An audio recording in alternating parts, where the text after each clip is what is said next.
Gyalpo, as we mark the 70th birth anniversary of His Majesty the 4th Druk Gyalpo, we take this opportunity not just to pay homage and gratitude for His Majesty's extraordinary leadership, but also to reflect on the values and vision of His Majesty that have shaped Bhutan's remarkable journey. Welcome to the show and thank you for your time. Thank you. Lasa, Your Excellency, to begin with, drawing on the inspiration and wisdom of His Majesty's address, would Bhutan have been the same without His Majesty the 4th Druk Gyalpo? Thank you for having me.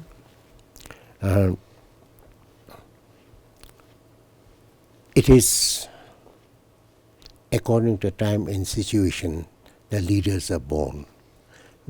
Each and every one of us have a time to play, and I think it was at the most important juncture that His Majesty the 4th Druk Gyalpo took the reign, and I think it was an appropriate time for him to ascend the throne and to usher in a new era for Bhutan. And as the country celebrated and in fact celebrates the 70th birth anniversary of His Majesty the 4th Druk Gyalpo, what does this mean for Bhutan in terms of national celebration and also as a time of reflection on His Majesty the 4th Druk Gyalpo's legacy? Reflection is very important. As Socrates once said, the celebration often, not celebration, unite people. And this time, in celebration of His Majesty, the whole nation is united. So unity is one. The other aspect of the celebration is to show the human values of gratitude. And if we do not have a gratitude, there is no point of being very good. And it is a sublime human virtue to be grateful, and this is a Buddhist tenet. So that's the second one. Third is, as you said, inspiration. History inspires us. If you want to ordain future, you have to read the history, and His Majesty is a shining example for guiding the future. And also, if you could briefly share with us His Majesty the 4th Druk Gyalpo's legacy. There are many for me to enumerate, but within a short time it will be difficult. First and foremost he was such a remarkable leader who took the reign at the age of 16, despite so many problems within the region, within the country. He was able to take the reign of the country despite the demise of his father, the personal sorrow, as well as national responsibilities. He did that.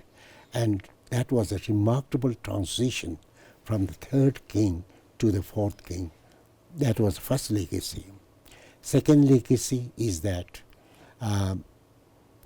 with his perseverance and persistent efforts, Bhutan was able to secure the sovereignty and security of this nation.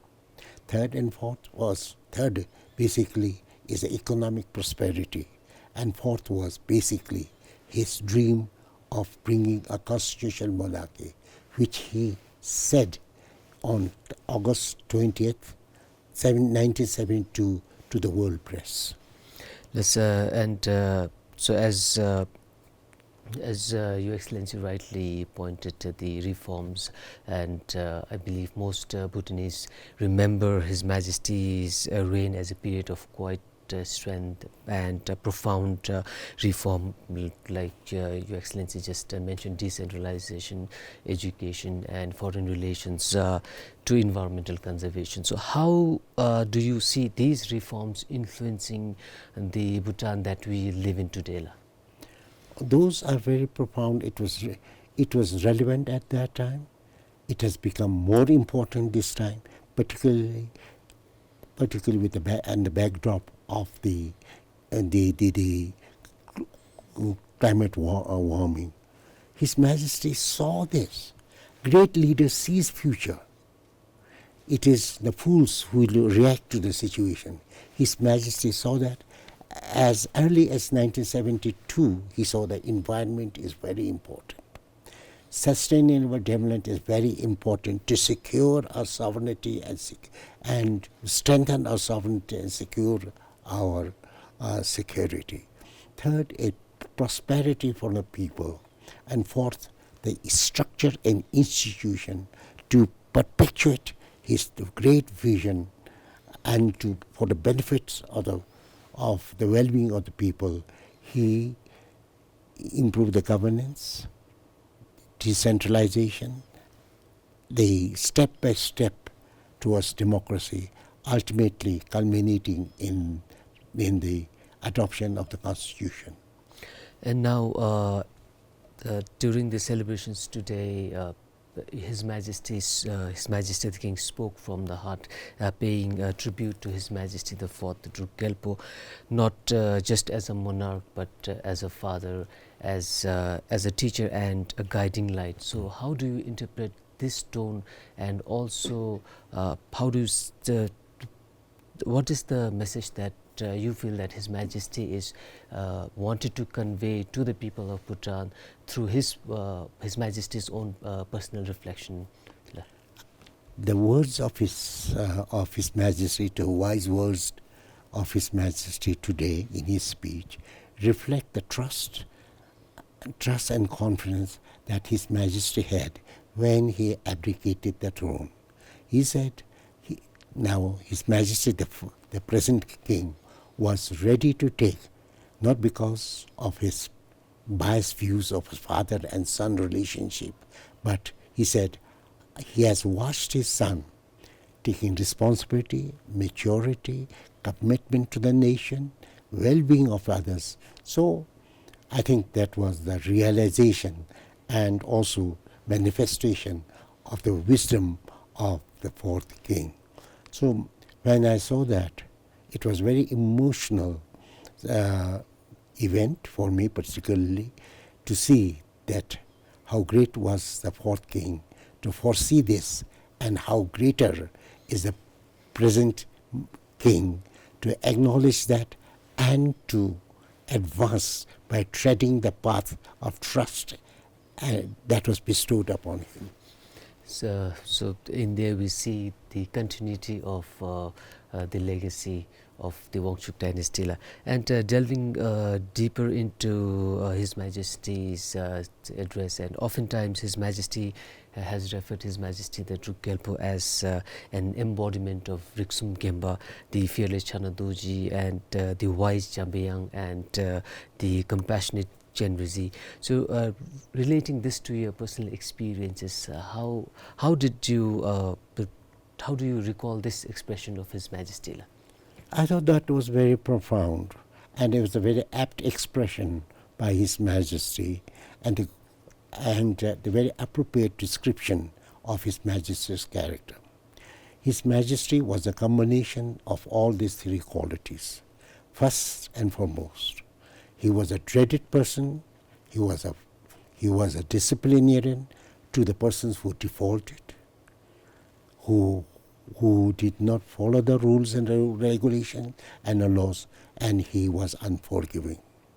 He was compassionate to those who erred or made mistake in life. He was willing to forgive and forgave.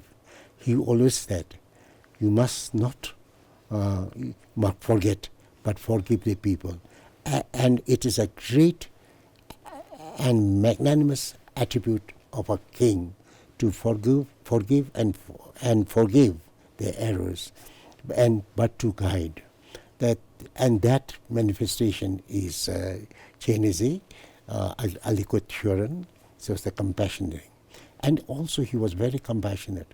Whenever there were problem, whenever there was sad situation, His Majesty was the first to be there, not like any other people hovering in the helicopter, but he walked to that place, he drove to the place, he was able to comfort the grief, and particularly in the Nganglam case, in no time he was there comforting the aggrieved people.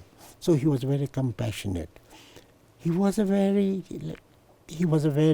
intelligent, both combination intelligence and wisdom, which is manifested by Jamyang, and because of that reason, he was able to take Bhutan from an unknown Bhutan to a famous Bhutan with a dictum of gross national happiness, peace and prosperity in a country, and also with the policy, not policy, his fervent belief. In fact, it's a Wangchuk dynasty had a fervent belief of democracy. In short, he trusted his son, he trusted his public, and obviously this is the democracy that he has given is a sign of symbol and trust, which is of a great bodhisattva aspect. A very profound reflection, Your Excellency. Thank you very much.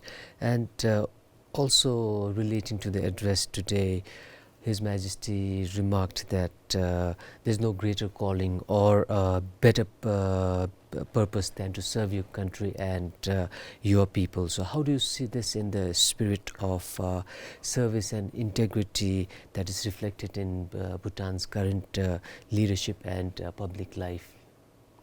I think that almost all the Wangchuk dynasty kings, we are very fortunate, Bhutanese are very fortunate people, that all the Wangchuk dynasty, they served country well.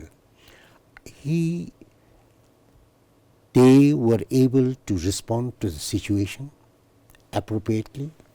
They were able to remedy the problems that were emerging, and they were able to foresee and so they can move in a correct direction. In short, His Majesty in particular was a great service. His service to the country was great. In short, what he did was, in his body, he served this nation. In his speech, he praised our Bhutan and took it, and in his heart, Bhutanese was his soul. Yes.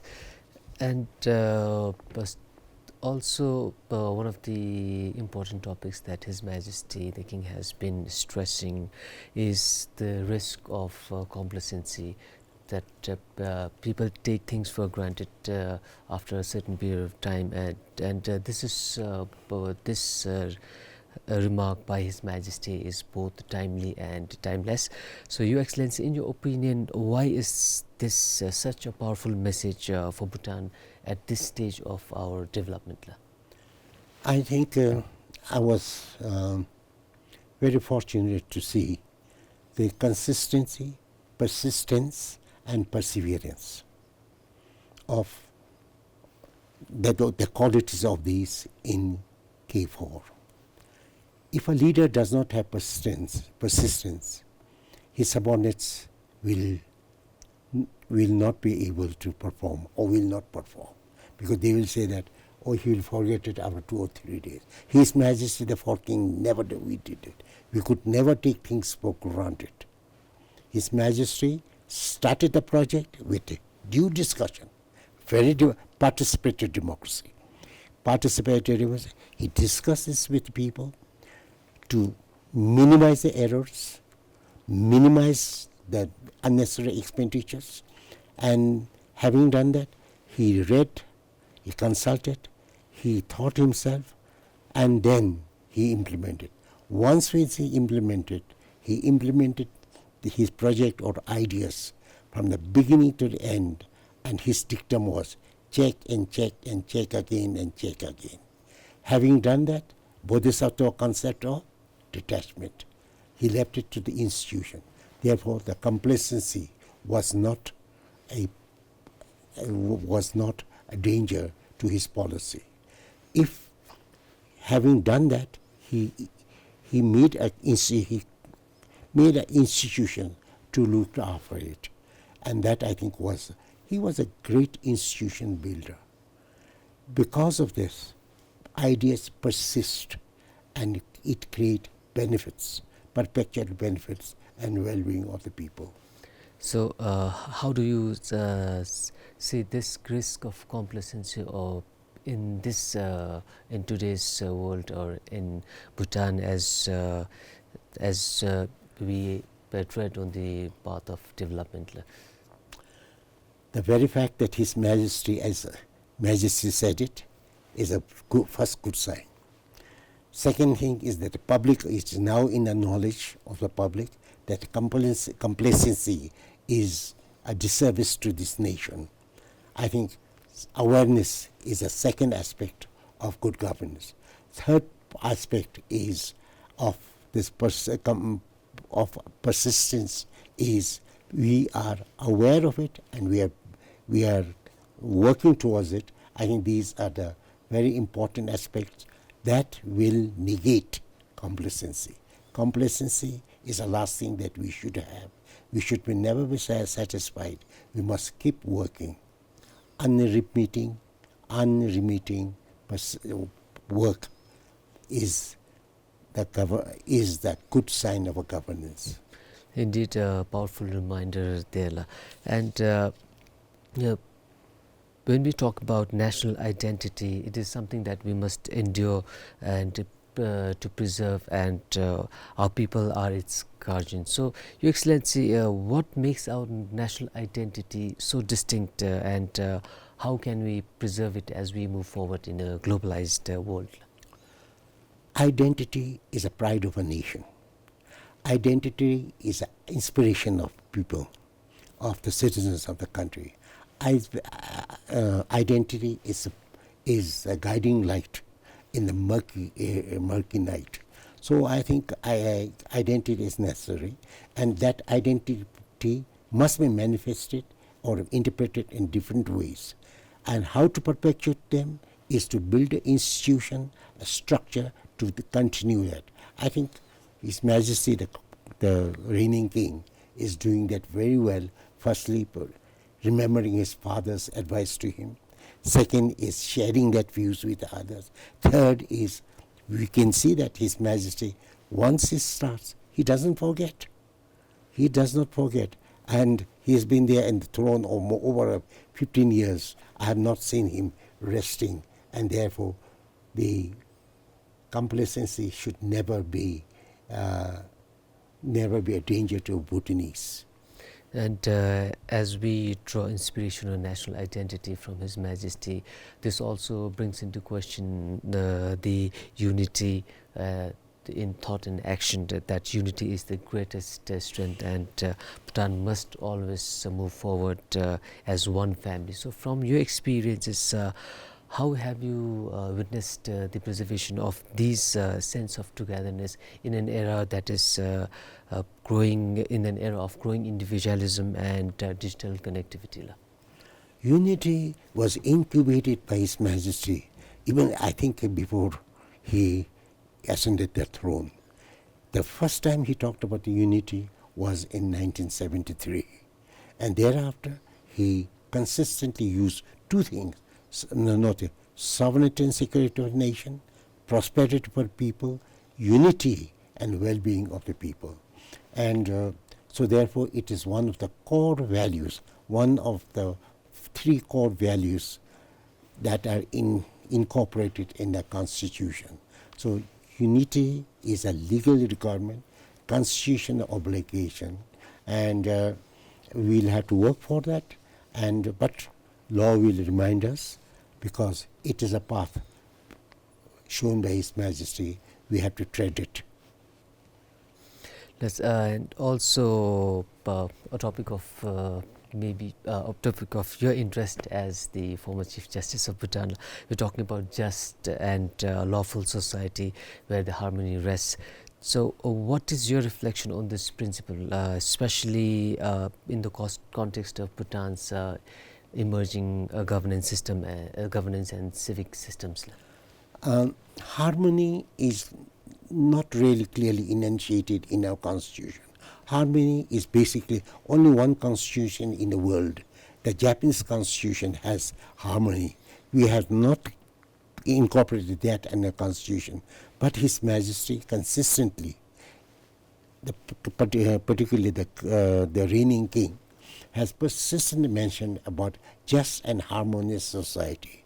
The very fact our leader is conscious of it, the very fact that our leaders is leading us in that direction. I think Bhutanese, we all said and done, we are very obedient people. So therefore I don't think we will forget that. But harmony in a small society, a small country, is very important. Any weakness within will invite a danger from outside. Yes, from His Majesty's address today, as we reflect the 12 timeless wisdoms, they seem to capture the essence of Bhutan's past, present and future, from the leadership of His Majesty, the fourth Druk Gyalpo, to the vision of His Majesty, the King. So, in your view, what is that single and most enduring message that these teachings offer to every Bhutanese? I think for any institution any ideas to survive, you need three things. First, you need is a very palpable people that will like the idea, the words, and that His Majesty said it. Second thing is a structure we need, legal structure we need, that I think we have. And third is obviously financial support. Since we have all this institution in place, I think the 12 important things His Majesty said will be successful for three reasons. First and foremost, it is so good that one will not forget, because ideas must be good. And second thing, it must have some connection with both psychology and spiritual aspect. And today, on the descending on His Majesty's birthday, descending day of Lord Buddha, and the 12 actions, noble actions of Lord Buddha, fit in with the 12 principles that His Majesty enunciated.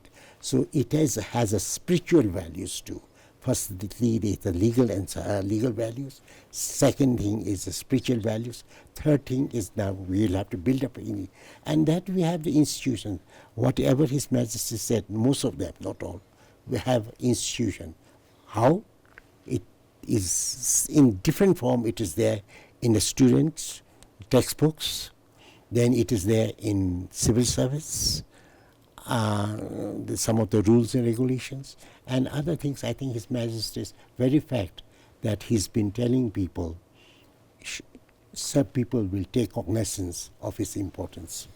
Yes, thank you, Your Excellency, for your time. And as we conclude this program, we are reminded of the extraordinary vision of His Majesty the Fourth Druk Gyalpo that continue to shape our nation. And the insights shared today, we reflect not only His Majesty's unparalleled leadership, but also an enduring spirit of service, unity, and wisdom that guide Bhutan's journey forward. And on that note, thank you, Your Excellency, and to all of viewers, thank you for joining us. Karinchela.